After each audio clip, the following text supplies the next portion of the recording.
Hello everyone, I am Gila Zak, certified hypnotherapist, and welcome to the G-Spot. This is the place where we talk about all sorts of unconscious behaviors, motivations, and the way we behave in the world. Today we're going to continue our series on emotional and physical sexuality, our subconscious sexual self that comes out in all sorts of ways. You're going to find with hypnosis how we can help you to shift certain personality traits and behaviors that may not be working for you and bringing you the type of behavior you want in yourself or your partner. The first thing to remember about ENP sexuality is that when we learn this model, this theory of behavior, what it does for us is it helps us to understand the unconscious motivations and drives of not just ourselves, but our partner. When we understand these drives, then we can start to predict how our partner is going to behave in certain situations. And what does this do for us? Well, it helps us to shape their behavior in a way that is more harmonious, not just for them, but for us. And it makes the relationship itself just feel more settled, more enriched. Now, when I teach this, I had someone ask me once, they said, you know, Gila, it sounds like this is like a manipulation, like you're manipulating people into behaving a certain way. And I said, you're absolutely right. Because I don't know if you've ever been to a chiropractor, but when you go to get an adjustment, when your bones are out of place, what do they call it to set your spine upright and aligned? They call it a manipulation. So we have to look at manipulation from the motivation. What is the motivation behind what we're doing with ENP? And that is to learn how not to trigger the behavior in our partner that we don't like, that makes us feel uncomfortable, that makes us want to back away from being close to that person. And consequently, you actually make them feel more comfortable. You make them feel more safe and ready to be present in the relationship. So it's a win-win for everyone. So don't think that manipulation is always bad. Yes, there are negative intentions to most manipulations, but in ENP theory, this works for us. I want to take a moment to talk about polyamory, because in this whole theory of ENP sexuality, we look at what the unconscious needs are that we're trying to get met. And we know now from previous videos, you can see that the emotional and the physical have very different motivations for being in the relationship, different needs that they're trying to get met and fulfilled. So when we look at a polyamorous relationship, we can see that what the physical is going to get from this is they're going to get more attention. The focus is going to be on them more often because they have multiple partners. They're going to be able to satisfy their usually higher sex drive more often and easily because they have, again, various partners there to meet that need for them. The physical sexual at the unconscious level fears rejection, and so they love to have the attention on them. It helps them to feel that they are important in the relationship, that they matter. So we can see that in this context, in a polyamorous relationship, the physical is just going to have more physical experience, contact, interaction, intimacy, and sex. The emotional is going to be in a polyamorous relationship for a very different motivation. They want to have sex and interact with their partner on their own time, when they feel their own sexual needs, urges, and desires come to the forefront.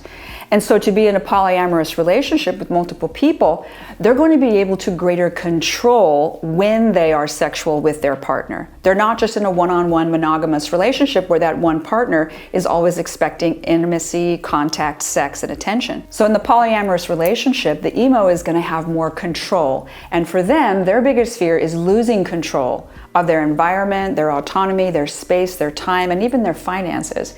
So to be in a relationship like this, they're just going to have greater control. I want to reiterate that to be an emotional or physical sexual, both are normal. One is neither better nor worse. Neither one is right or wrong. It's all about just understanding who we are as people and recognizing that the way we feel is perfectly natural, because so much of society and even therapy will tell us that we should be expressive, we should be talkative, we should be connecting.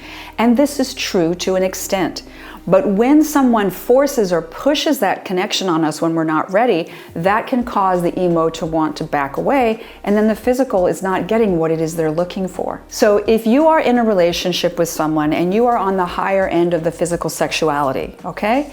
And you are just always in your partner's space, you're always looking for them, you're always wanting them, you're always seeking them out. You're always trying to tell them what they should do and how they should do it, and in what time and in what order. You're going to notice that that emo is going to back away. They're going to keep backing away until they find themselves in a corner. And then they're usually going to say something or do something a bit hurtful to try to get that physical to back off. What will happen after that is that the emo will feel very guilty. They'll feel bad about what they did. And here's something that you need to know about those emos. They are ruled by guilt. They don't want to get it wrong. They want to do it right. And so if they feel that they've lashed out at that physical partner, they're going to feel an immediate kind of relief to get their space, but then they're going to feel guilty about it. So being this higher physical in the relationship, maybe you're feeling not seen, not heard, not met, and you're pushing. I want you to know a little secret. You have the capacity to change the dynamic of the relationship very quickly. Whenever a relationship is out of balance like this, the physical has the capacity to change the relationship by simply taking a step back. Recognizing that emo not giving you the attention or the affection that you need, recognize that it's not personal. It's not about you. They might just be preoccupied with work or financial insecurity or a lot of people pulling at them physically in different ways. And so for some reason, you're not a priority at the moment. So if you don't take it personally, take a breath, take a beat, pause, step back, and recognize that it's not necessarily about you. The moment you step away from them, go engage yourself with your own friends, your own hobbies, your own things. Here's what's going to happen. At first, that emo is going to be a bit relieved. I've got some space. And then over time, they're going to start to wonder, I wonder where my partner is. I wonder what they're doing. Who are they doing it with? Where are they? And then you will find that they're going to come and seek you out. And ultimately, you're going to get what you're looking for, someone to come and pursue you once again. Now, we need to understand as emotional sexuals that those physicals, they need that attention. They need that validation. They need to know that they're important.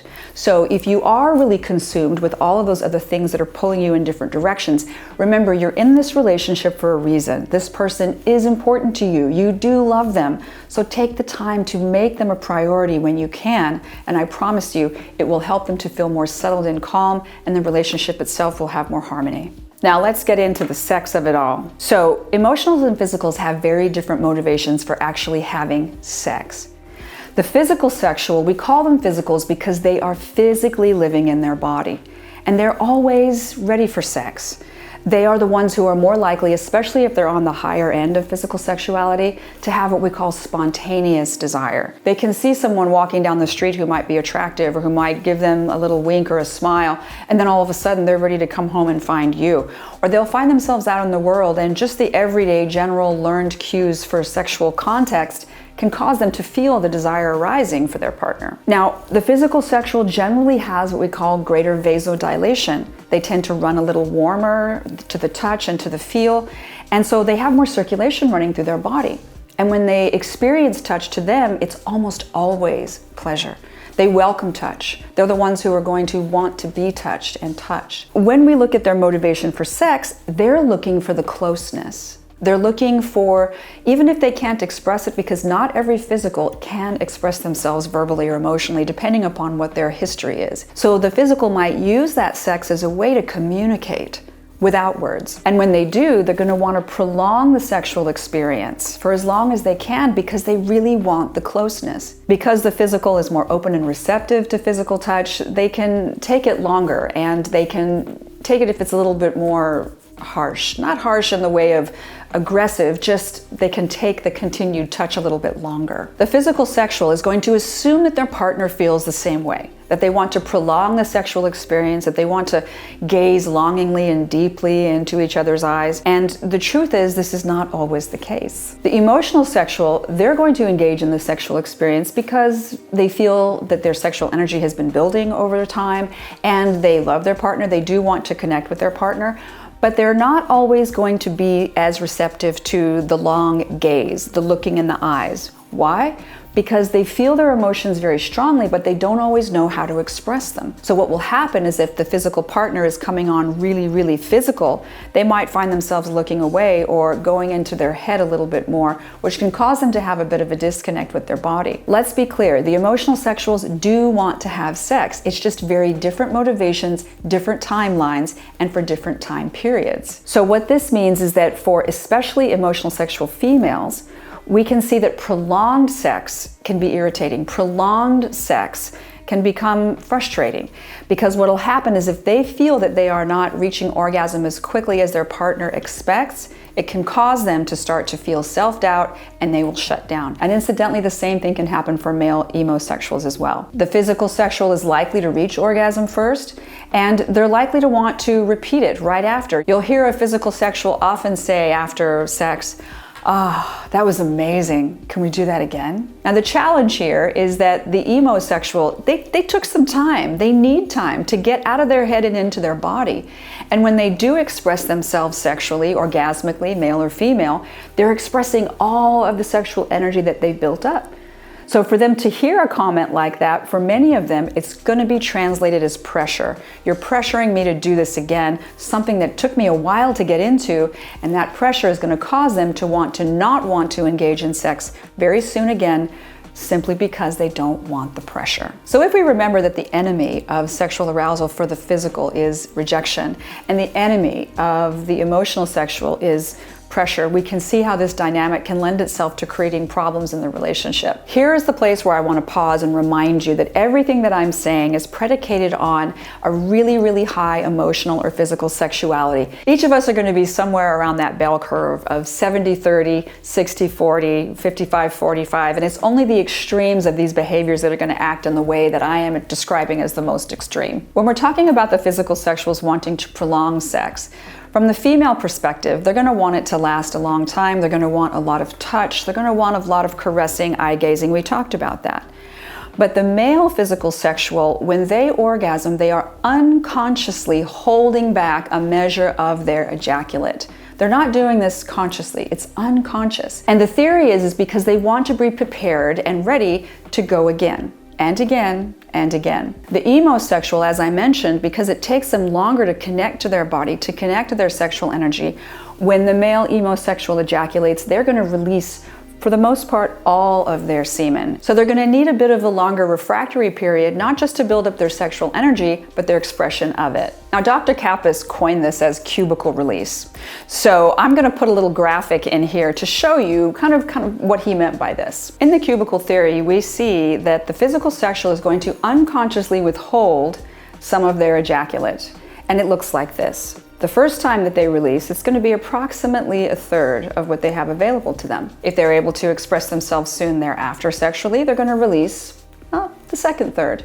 And they're always often going to go for that third time. Now, one of the bones of contention, pun intended, is that when the physical wants to engage in sexual activity, they're going to want prolonged foreplay. They're going to want to get into it and have this long, protracted experience. And oftentimes, the emosexual is just going to want to get in there and get it done. But on the flip side, you might find an emosexual who needs longer foreplay in order to get warmed up. So communication here is the key. Learning how to say what you need in a comfortable and confident way, and having our partners hear us in a way that can meet our needs sexually. It's important to note that the emotional and physical are going to fluctuate in their sexual desire differently. The physical is, as I mentioned, usually ready for sexual intimacy, release, encounter all the time. The emotional, theirs are going to go on a cycle. You have this very first day where the cycle of sexual energy begins to build. The second day, there's more sexual interest. The third day, they're going to be at their peak and they're going to be more likely to initiate sex, whether they're male or female. So if you're a physical, you can start to track this. You can start to see, okay, if we'd have sex on a Tuesday, then I know that by Friday or Saturday, my partner is going to be more likely to be interested in sex again. So learning this dynamic and how to create more harmony in the relationship, you might not press for sex on the daily. Give that emotional some time to build their sexual energy, and you're more likely to be met with the reaction that you're looking for. The thing to be aware of on these cycle days is as the sexual energy builds, it doesn't wane. It builds, builds, builds, there's a sexual release, and then it drops precipitously. And then it starts to build, build, build again. If there is a lot of stress going on in the emotional sexual's life, that cycle is going to stretch out to 5 days, 7 days, or 10 days. So just be aware of this, what's going on in your life, and this will show you how the desire cycle can get shortened or lengthened. Now, for the emotional sexual female, we can start tracking this approximately around the 4th day of their menstrual cycle. This is when their sexual energy is going to peak.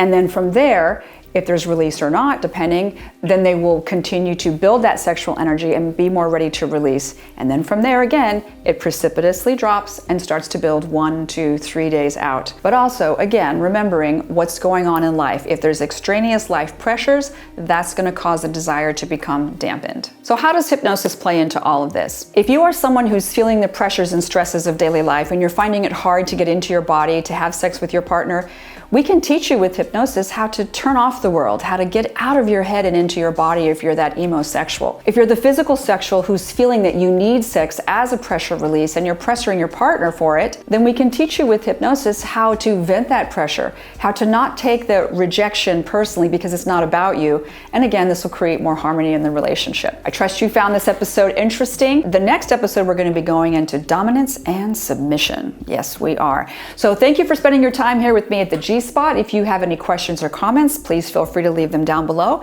And like and subscribe, share with people that you think could benefit from this. And I look forward to seeing you next time on the G-Spot.